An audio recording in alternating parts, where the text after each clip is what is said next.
السلام علیکم ورحمۃ اللہ وبرکاتہ۔ اعوذ باللہ من الشیطان الرجیم، بسم اللہ الرحمن الرحیم۔ هو الذی جعل الشمس ضیاء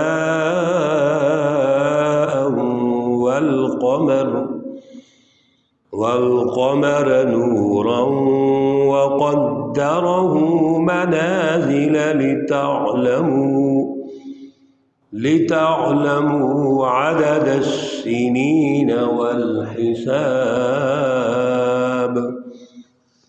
ما خلق الله ذلك إلا بالحق،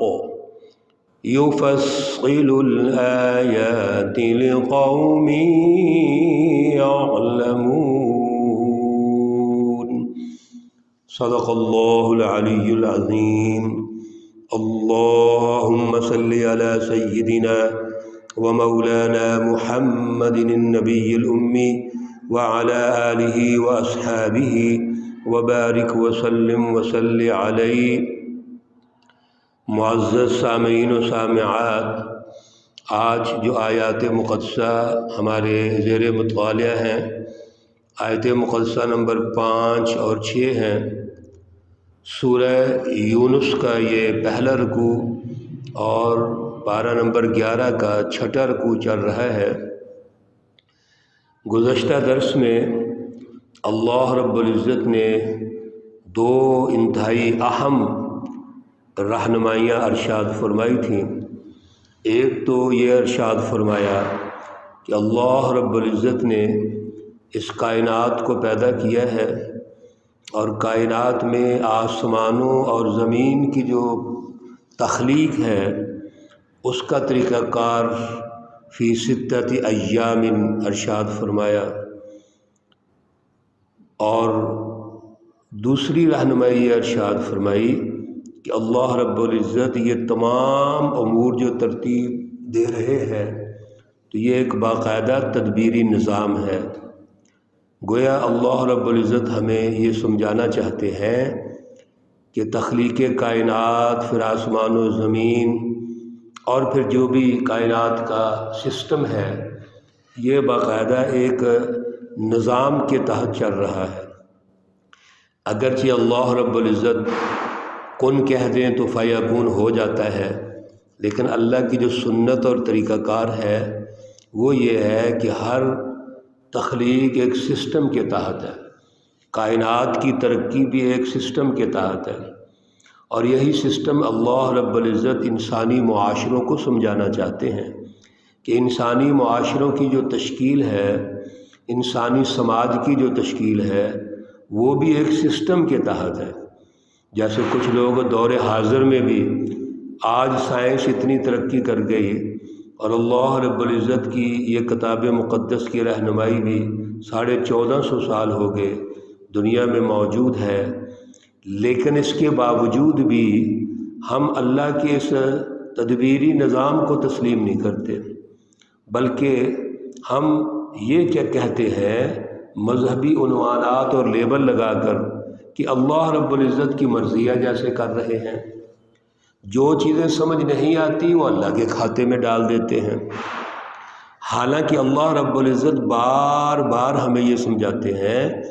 کہ انسانی معاشروں کی تشکیل کے پیچھے بھی ایک سسٹم ہے، اور اللہ رب العزت نے ریفرنسز کے ساتھ ہمیں یہ سمجھایا کہ اگر ان معاشروں کی تشکیل کے پیچھے ظلم کا نظام ہے تو وقت کے جو فرعون، نمرود، حامان، شداد، قارون، وہ سوسائٹیوں پر غالب آتے ہیں اور پھر وہ تباہ کر دیتے ہیں۔ اور اگر اس کے پیچھے عدل کا نظام ہے تو انبیاء علیہم الصلاۃ کی جتنی بھی جد و جہد ہے، تمام انبیاء کی جد و جہد کا خلاصہ حضور اکرم صلی اللہ علیہ وسلم ہے، تو وہ عدل کا نظام قائم کر کے انسانیت کو ترقی بھی دیتے ہیں، خوشحالی بھی دیتے ہیں، امن دیتے ہیں، اور پھر دنیا اور آخرت دونوں جنتیں جو ہیں اللہ رب العزت نے جو وعدہ فرمایا ہے وہ نہ صرف ان کو بشارت دیتے ہیں بلکہ عمل و کردار کے ذریعے سے انسانی معاشروں کی تشکیل کر کے عدل کا نظام قائم کر کے وہ دنیا میں بھی ترقی کرتے ہیں، آخرت میں بھی ترقی کرتے ہیں۔ اس لیے اللہ رب العزت پورے سسٹم کے تحت سب چیزیں چلا رہے ہیں۔ آج اسی کی ایک اور دلیل اللہ رب العزت ارشاد فرما رہے ہیں آیت نمبر 5 میں، هو الذی جعل الشمس ضیاء والقمر نورا۔ اللہ رب العزت کی وہ ذات اقدس ہے جس نے سورج کو ضیاء یعنی روشنی، چمک عطا فرمائی، والقمر نورا اور چاند کو بھی چاندنی عطا فرمائی۔ یہ ضیاء اور نور کے اعتبار سے بڑی تفصیلات ہیں، لیکن چونکہ وقت کا اختصار ہوتا ہے یہاں دو جملے سمجھنے چاہیے جو ہمارے مفسرین نے بیان فرمائے ہیں۔ اس کا خلاصہ یہ ہے کہ ضیاء وہ روشنی ہے جو ذاتی روشنی ہوتی ہے، یعنی کسی چیز کی از خود اپنی روشنی، تو سورج کی جو روشنی ہے وہ ذاتی روشنی ہے، اور چاند کی جو روشنی ہے وہ سورج کی وجہ سے ہے، اس لیے اس کو نور قرار دیا ہے۔ تو اللہ رب العزت فرماتے ہیں کہ چاند اور سورج دونوں کو روشنی عطا فرمائی، پھر وَقَدَّرَهُ مَنَازِلَ، اور پھر اس کی اللہ رب العزت نے منزلیں وہ طے فرما دی، لِتَعْلَمُوا عَدَدَ السِّنِينَ وَالْحِسَابَ، تاکہ اس کے ذریعے سے سالوں کی گنتی اور حساب کتاب یہ اس کا جائزہ لیا جائے۔ قرآن پاک کی دوسری آیات میں اللہ رب العزت نے اس کو مزید بڑے اچھے انداز میں واضح فرمایا، ارشاد فرمایا، رہنمائی دی ہے، جیسے کہ اللہ رب العزت سورۃ الرحمن میں بھی فرماتے ہیں الشمس والقمر بحسبان، کہ شمس و قمر دونوں کے ذریعے تاریخ، مہینہ، سال کا حساب معلوم کیا جا سکتا ہے۔ اور بھی بے شمار آیات ہیں۔ اللہ رب العزت فرماتے ہیں ما خلق اللہ ذلک الا بالحق، یہ اللہ رب العزت نے جو پیدا کیا ہے یہ ایسے نہیں پیدا کر دیا، یہ باقاعدہ حق کے ساتھ پیدا کیا، یعنی باقاعدہ اس کا ایک تدبیری نظام بنایا ہے۔ اللہ رب العزت کی اس کائنات پہ جب ہم غور کرتے ہیں اور بالخصوص شمس و قمر کے اعتبار سے جب غور کرتے ہیں تو ہم اپنی زندگی کا پورا شیڈول اس کے مطابق تشکیل دیتے ہیں، یعنی سال بن گئے اللہ نے پیدا فرما دیے، پھر اور سال کے اندر مہینے اللہ نے پیدا فرما دیے، کچھ مہینے قمری ہیں، کچھ مہینے شمسی ہیں، پھر ہم ان مہینوں کے ساتھ 24 گھنٹوں کو اٹیچ کرتے ہیں، دن اور رات کو، اور پھر اپنے پورے خاندانی، کاروباری اور دیگر جو معمولات ہیں ان کو ترتیب دیتے ہیں، ان کو طے کرتے ہیں، ان کی مینجمنٹ کرتے ہیں۔ تو یہ پتہ چلا کہ اللہ رب العزت نے یہ جو نعمتیں ہمیں عطا فرمائی ہیں یہ باقاعدہ ایک سسٹم کے تحت کام کر رہی ہے، اور پھر وہ سسٹم انسانیت کے لیے پیدا کیا گیا ہے، انسانی سوسائٹیوں اور سماج کی تشکیل کے لیے اللہ رب العزت نے پیدا کیا ہے۔ اس لیے فرمایا یفصل الآیات لقوم یعلمون،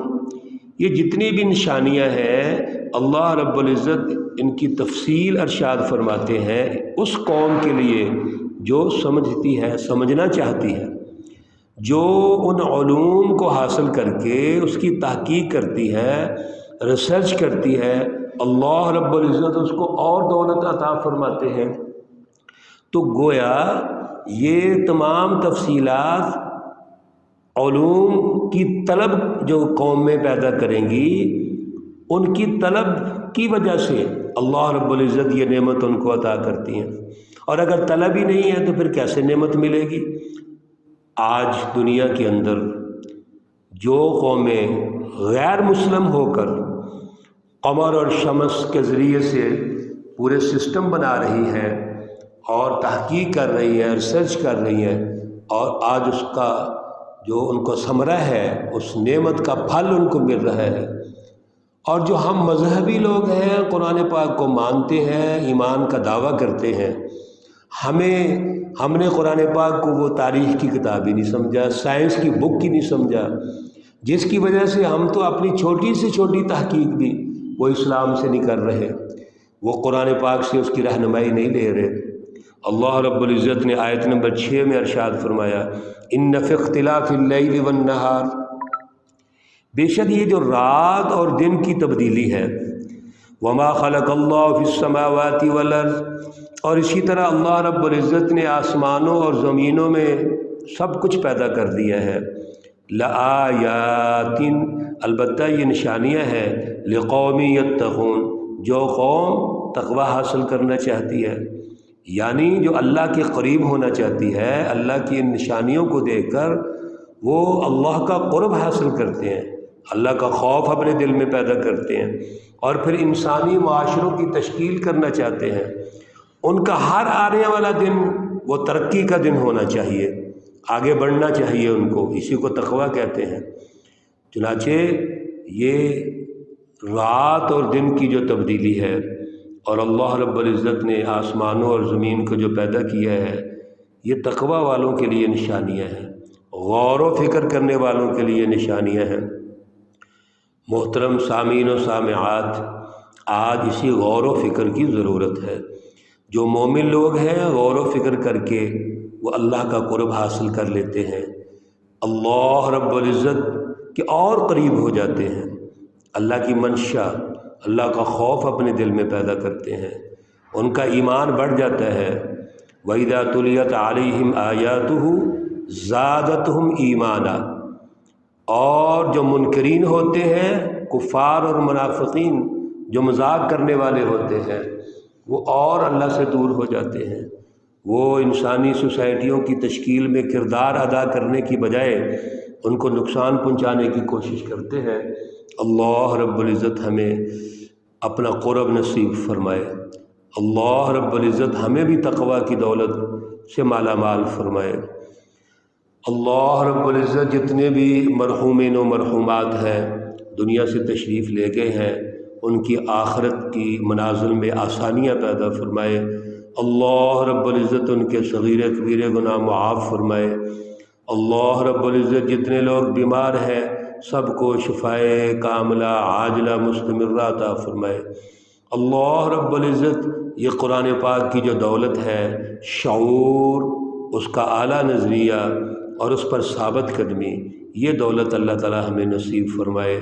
ربنا تقبل منا انک انت السمیع العلیم وتب علینا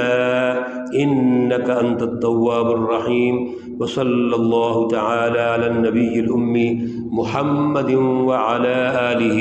واصحابہ اجمعین برحمتک یا ارحم الراحمین۔ السلام علیکم ورحمۃ اللہ وبرکاتہ۔